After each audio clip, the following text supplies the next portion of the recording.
Hello, my dear student. Welcome to our channel Nobel Academy Learning Hub. વિદ્યાર્થી મિત્રો, આપણે સ્વાધ્યાય 13.13 માં દાખલા નંબર 1, 5 અને 1, 2 અને 5 જોઈ ગયા. હવે વિદ્યાર્થી મિત્રો દાખલા નંબર 3 અને 4 જોઈશું. તો વિદ્યાર્થી મિત્રો દાખલા નંબર 3 અને 4 માં તો સૌપ્રથમ દાખલા નંબર 3 માં શું આપેલું છે? તો ચાલો આપણે શરૂઆત કરીએ દાખલા નંબર 3 ની. એક જીવન વીમા એજન્ટ 100 પોલીસ ધારકોની ઉંમર માટે નીચેનું વિતરણ પ્રાપ્ત કર્યું, જેમની ઉંમર 18 વર્ષથી વધુ પરંતુ 60 વર્ષથી ઓછી હોય તેવી જ વ્યક્તિઓના પોલિસીઓ આપવામાં આવી હોય છે. તો તેમની મધ્યસ્થની ઉંમર શોધો. મધ્ય શોધવાનું છે. હવે વિદ્યાર્થી મિત્રો, આ દાખલામાં તમને એક થોડુંક ટ્વિસ્ટ કરીને આપ્યું છે. જુઓ, અહીંયા સૌપ્રથમ તો આપણે પહેલા વર્ગ બનાવવા પડશે. વર્ગમાં શું છે? 20 થી ઓછી, પછી 25 થી ઓછી, 30 થી ઓછી. તો એવી રીતે તો વર્ગ આવૃત્તિ વિતરણ કરવામાં આવતું નથી. તો આ આવૃત્તિ વિતરણ સૌપ્રથમ તમે બનાવવું પડશે.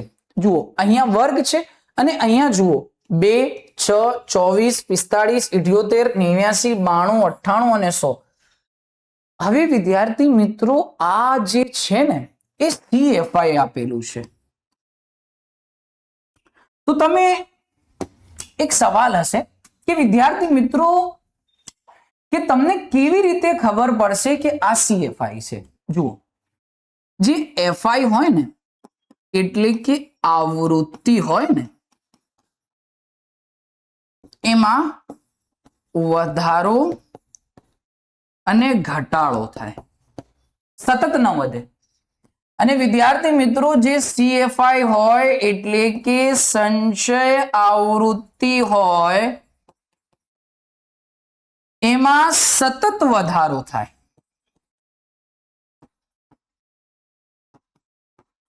જુઓ, 2, 6, 24, 45, 78, 92, 98, 100. એટલે અહીંયા CFI આપેલું છે. તો ચાલો સૌ પ્રથમ આપણે આવૃત્તિ વિતરણ બનાવીએ. તો 20 થી ઓછી, પછી 25 થી ઓછી, એટલે કે 5 ની લંબાઈ છે. તો વિદ્યાર્થી મિત્રો, 20 થી ઓછી 15, 15 થી 20, 20 થી 25, 25 થી 30, 30 થી 35, 35 થી 40, 40 થી 45, 45 થી 50, 50 થી 55 અને 55 થી 60. જુઓ, 60 થી ઓછી, તો 60 થી ઓછી 55, 55 થી 60. હવે સંચય આવૃત્તિ એટલે CFI શું આપેલું છે? સોરી, 2, 6, 24, 45. તો લખી લઈએ આપણે વિદ્યાર્થી મિત્રો.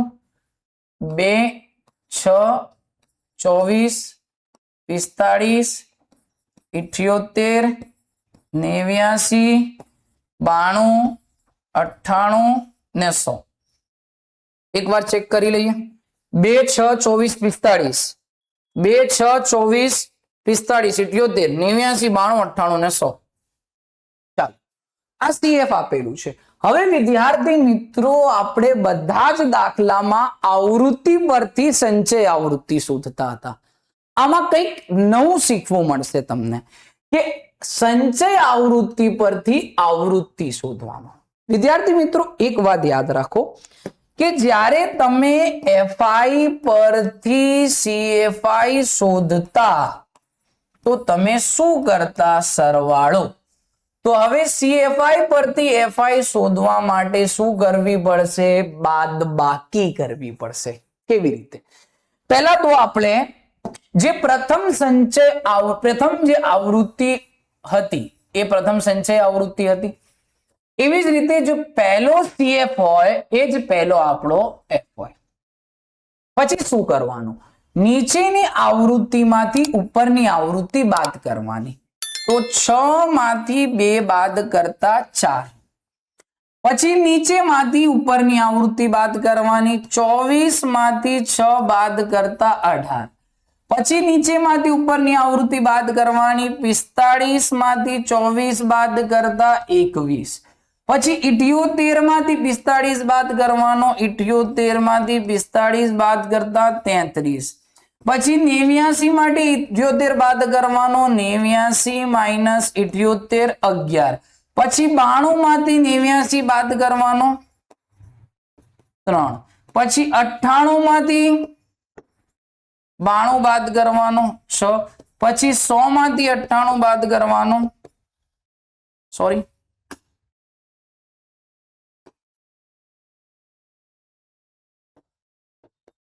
તો 2 હવે જુઓ 2 4 18 21 33 અહીંયા આવૃત્તિમાં વધારો થયો પછી 11 3 6 11 આ થયો ઘટાડો 3 ઘટાડો પછી વધારો 6 પછી ઘટાડો તો આ સંચય આવૃત્તિ સોરી આ આવૃત્તિ થઈ ગઈ હવે અહીંયાનો સરવાળો જોવાનો વિદ્યાર્થી મિત્રો સૌપ્રથમ તો આપણે h વર્ગ લંબાઈ કેટલી આવી જશે 5 પછી અહીંયા n તો જુઓ n કેટલો છે 2 ને 4 6 6 ને 18 24 ને 21 45 ને 33 78 ને 11 89 ને 3 92 ને 6 98 ને 200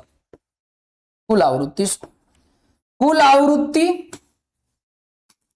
અને છેલ્લી સંચય આવૃત્તિ એક સમાન છે શું છે એક સમાન જુઓ એક સમાન છે એટલે તમારો fi અને cfi સાચું છે એટલે કોષ્ટક સાચું છે હવે વિદ્યાર્થી મિત્રો બે સ્ટેપમાં કરવાનો દાખલો સ્ટેપ નંબર 1 સાદો દાખલો થઈ ગયો સ્ટેપ નંબર 1 મધ્યસ્થ વર્ગ કરવાનો અહીંયા સ્ટેપ નંબર 1 માં મધ્યસ્થ વર્ગ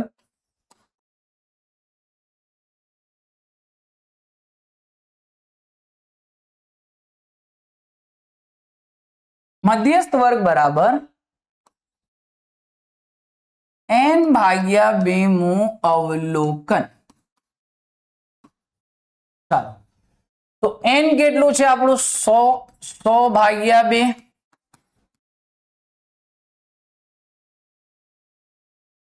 તો વિદ્યાર્થી મિત્રો 100 ભાગ્યા 2 કેટલું થઈ જશે 50 મું અવલોકન 50 મું અવલોકન આપણું આવી ગયું મધ્યસ્થ વર્ગ હવે મધ્યસ્થ વર્ગ ક્યાં હશે 50 મું અવલોકન 50 ન હોય તો એના પછીની સંખ્યા તો CF માં 2 6 24 45 50 નથી તો 50 ની પછીની સંખ્યા શું છે 78 તો ભાઈ 78 વાળો 78 સંચય આવૃત્તિ વાળો જે વર્ગ હોય એને મધ્યસ્થ વર્ગ કહેવાય તો અહીંયા તમારો મધ્યસ્થ વર્ગ આવી ગયો વિદ્યાર્થી મિત્રો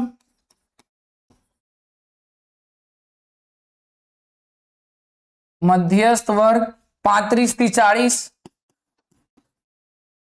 ચાલો પછી અહીંયા મધ્યસ્થ વર્ગની અધસીમા કેટલી થઈ જશે અધસીમા 35 મધ્યસ્થ વર્ગની આવૃત્તિ 33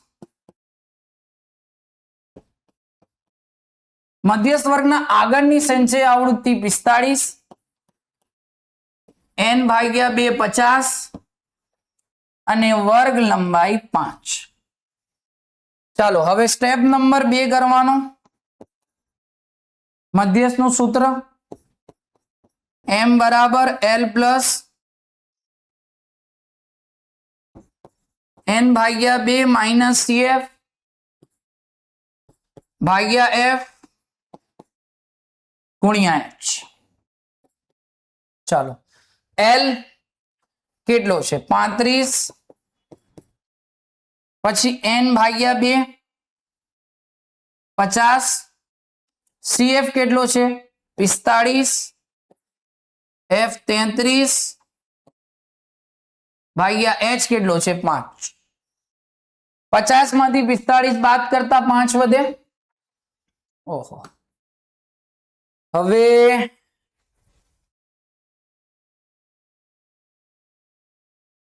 જો વિદ્યાર્થી મિત્રો અહીંયા જ કરી લઉં મધ્યસ્થ બરાબર આ બહુલકનો છે પણ આપણી પાસે સ્પેસ નથી તો 35 5 ગુણ્યા 5 ભાગ્યા 33 તો પાયો પાયો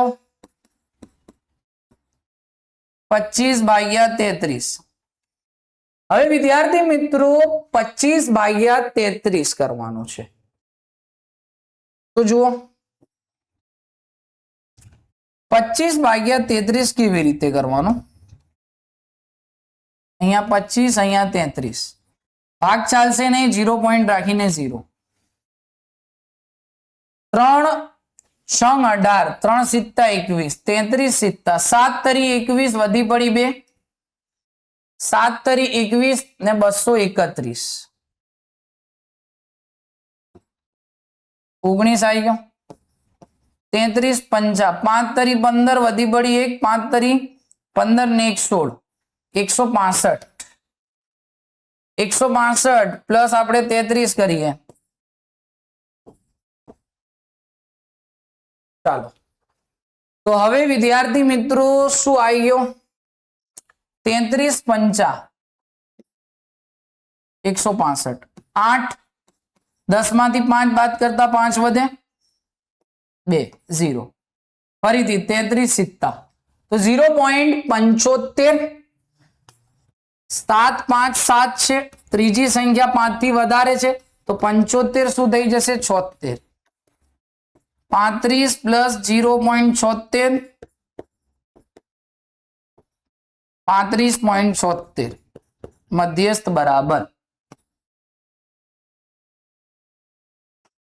આવી ગયું તમારું જવાબ મધ્યસ્થ બરાબર 35.76 સમજણ પડી ગઈ હવે વિદ્યાર્થી મિત્રો થોડુંક સ્પેસ કમ પડી ગયું ઓછું પડી ગયું વિદ્યાર્થી મિત્રો આ માટે આપણે દાખલા નંબર 4 વાળા ને યુઝ કરવું પડ્યું ચાલો હવે ચોથો દાખલો આ ત્રીજો દાખલાનો જવાબ છે હવે ચોથો દાખલો શું આપેલું છે કે એક છોડ 40 પાંદડાઓની લંબાઈ ખૂબ જ નજીક મિલીમીટર સુધી આપવામાં આવી છે અને મેળવેલ માહિતી કોષ્ટકમાં પાંદડાઓની મધ્યસ્થની લંબાઈ શોધો હવે લંબાઈ મીમી એટલે કે અહીંયા વર્ગ પાંદડાઓની સંખ્યા એટલે કે આવૃત્તિ જુઓ અહીંયા ઉંમર વર્ષમાં છે એટલે કે વિદ્યાર્થી મિત્રો 35.76 વર્ષ આવશે ઓકે વર્ષ છે ને વર્ગ તો વર્ષ આવશે 35.76 વર્ષ એપ્રોક્સ 36 વર્ષ ચાલો લગભગ 36 વર્ષ પછી વર્ગ અહીંયા શું વર્ગ આપેલો છે 118 126 127 135 અને અહીંયા આવૃત્તિ આપેલી છે તો જુઓ વિદ્યાર્થી મિત્રો વર્ગ જે હોય ને આ ટોપિક સમજી લો ખૂબ જ આઈએમપી ટોપિક છે અને મહત્વનો ટોપિક છે જે વર્ગ હોય ને વિદ્યાર્થી મિત્રો વર્ગના બે પ્રકાર હોય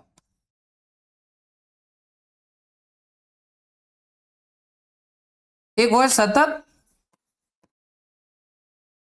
એક હોય અસતત જેમાં સતત વર્ગ કોને કહેવાય જુઓ 0 થી 10 10 થી 20 20 થી 30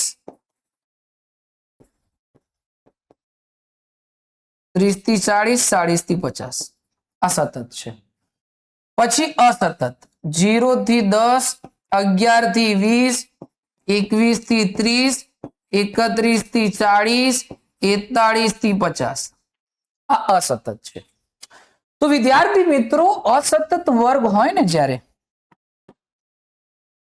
અસતત વર્ગ જ્યારે હોય ને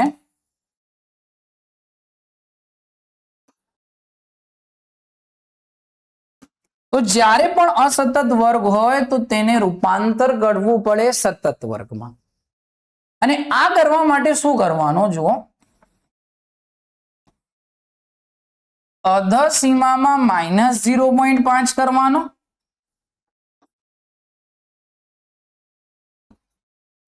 અને ઉધ્વ સીમામાં +0.5 કરવાનો આ વાત યાદ રાખી લો કે જ્યારે અસતત વર્ગ હોય એને સતત વર્ગ કરવા માટે અધ સીમામાં -0.5 અને ઉધ્વ સીમામાં +0.5 કરવું જ પડશે ઓકે તો જુઓ અહીંયા જે વર્ગ છે 118, 126 પછી 127 છે.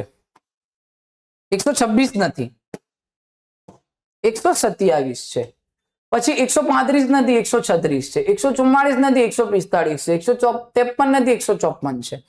એટલે આ જે વર્ગ આપેલો છે ને એ અસતત વર્ગ આપેલો છે. કેવું વર્ગ આપેલું છે? આ જે વર્ગ એ આવૃત્તિ વિતરણ છે એ વિદ્યાર્થી મિત્રો અસતત આવૃત્તિ વિતરણ છે. તો અસતત આવૃત્તિ વિતરણનો તમારે રૂપાંતર કરવું પડશે સતતમાં.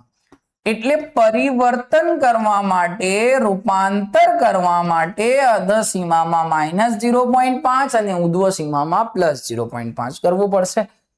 118 -0.5. ચાલો આપણે સતત વર્ગ કરીએ. 118 -0.5 117.5. પછી 126 છે ઉધ્વ સીમા, એમાં પ્લસ કરવું પડશે. તો 126.5. પછી 127 છે તો એમાં માઇનસ કરવું પડશે 126.5. પછી શું છે 135, તો એમાં પ્લસ કરવું પડશે 135.5. પછી શું કરવું પડશે 136 છે તો માઇનસ 135.5. પછી 144 છે તો પ્લસ 0.5. 145 છે તો માઇનસ 0.5. 144.5. પછી 153 છે તો પ્લસ 0.5. 154 છે તો માઇનસ 0.5. 162 છે તો પ્લસ 0.5. પછી 163 છે તો માઇનસ 0.5. ઓકે, 163. ઓકે, પછી 171 છે તો 171.5. 172 છે તો માઇનસ 0.5. 171.5 ને પછી 180.5. આ આવી ગયો. આ જે વર્ગ મેં રૂપાંતર કર્યો એ બની ગયો તમારો સતત વર્ગ. જોઈ લો 126.5, 135.5, 144.5, 153.5, 162, 171. જુઓ અહીંયા આ સતત 10 10 સતત, 20 20 સતત, 30 30 સતત, 40 40 સતત, આ 10 પછી 11, તો આ અસતત થઈ ગયો. પછી 30 31 અસતત થઈ ગયો. 40 41 અસતત થઈ ગયો. સમજણ પડી ગઈ? પછી વર્ગ શું આપેલું છે? વર્ગ આવૃત્તિ. આવૃત્તિ છે 3 5 9 12. 3 5 9 12. પછી શું છે 5 4 2. 5 4 2. હવે સંચય આવૃત્તિ શોધી નાખો વિદ્યાર્થી મિત્રો. તો પહેલા તો આપણે વર્ગ લંબાઈ શોધવી પડશે અને કુલ આવૃત્તિ. ચાલો વર્ગ લંબાઈ 9 થઈ જશે. 126.5 પ્લસ 9 135.5 પ્લસ 9 144.5 પ્લસ 9. પછી અહીંયા કુલ આવૃત્તિ n. 3 ને 5 8, 8 ને 9 17 ને 12 29 ને 5 34 ને 4 38 ને 2 40. ચાલો કુલ આવૃત્તિ 40 આવી ગઈ. હવે અહીંયા 3 તો અહીંયા પણ 3. પછી 3 માં 5 ઉમેરતા 8, 8 નો 8, 8 ને 9 17, 17 નો 17, 17 ને 12 29, 29 ને 5 34. પછી 34 નો 34, 34 ને 4 38. પછી 38 ને 2 40. તો અહીંયા તમારી છેલ્લી સંચય આવૃત્તિ અને કુલ આવૃત્તિ સમાન છે. સમજણ પડી ગઈ વિદ્યાર્થી મિત્રો? એટલે તમારો આ કોષ્ટક સાચો છે. હવે સ્ટેપ નંબર 1 કરવાનો. 1 એટલે મધ્યસ્થ વર્ગ. જો મધ્યસ્થ વર્ગ બરાબર n ભાગ્યા 2. n કેટલો છે 40. 40 ભાગ્યા 2 કેટલો આવી ગયો 20 આવી ગયો. તો આ તમારો મધ્યસ્થ વર્ગ આવી ગયો 20. હવે 20 સંચય આવૃત્તિમાં છે નથી, એના પછીની સંખ્યા છે, હા 29 છે. તો 29 છે તો 29 સંચય આવૃત્તિ વાળો જે વર્ગ હશે એ મધ્યસ્થ વર્ગ થઈ જશે. એટલે તમારો મધ્યસ્થ વર્ગ શું આવી ગયું? 144.5 થી માંડીને 153.5. એટલે મધ્યસ્થ વર્ગની અધસીમા 144.5. પછી h વર્ગ લંબાઈ તમારી 9, n ભાગ્યા 2 20. પછી મધ્યસ્થ વર્ગની આવૃત્તિ 12 એટલે f12. અને મધ્યસ્થ વર્ગની આગળની આવૃત્તિ એટલે કે સંચય આવૃત્તિ આગળની તો 17 cf. ચાલો હવે સ્ટેપ નંબર 2 કરવાનો છે.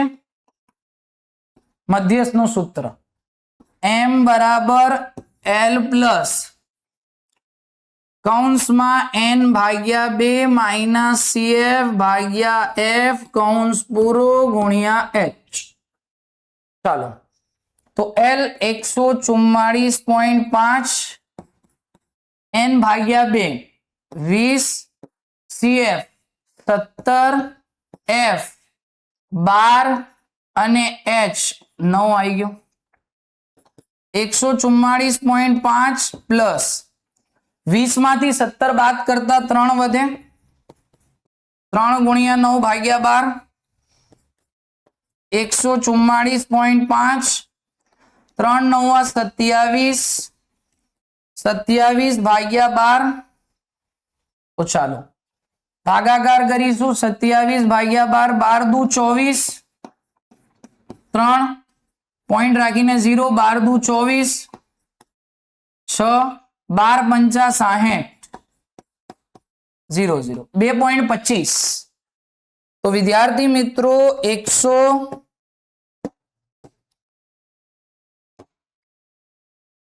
તો મધ્યસ્થ બરાબર 144.5 પ્લસ 2.25. તો તમારો જવાબ શું આવી જશે? ચાલો 144.5 પ્લસ પોઈન્ટ નો પોઈન્ટ, પોઈન્ટ ની પછીની બે સંખ્યા, પછી 2 0 5 7 પોઈન્ટ, 4 ને 2 6, 4 નો 4, 1 નો 1. તો મધ્યસ્થ બરાબર 146.75. તમારો આવી ગયો સાચો જવાબ 146.75. તો સમજણ પડી ગઈ વિદ્યાર્થી મિત્રો? તમારો જવાબ શું આવી ગયો? મધ્યસ્થ બરાબર 146.75. તો મીમી માં તો અહીંયા લખવાનું 146.75 મી. Okay, millimetre. તો વિદ્યાર્થી મિત્રો અહીંયા તમારો દાખલા નંબર કયો? ચોથો. અને પછી દાખલા નંબર 3 પૂર્ણ થાય છે. સમજણ પડી ગઈ? Thank you. આગળ મળીશું આપણે દાખલા નંબર 5 અને 6 ની સાથે.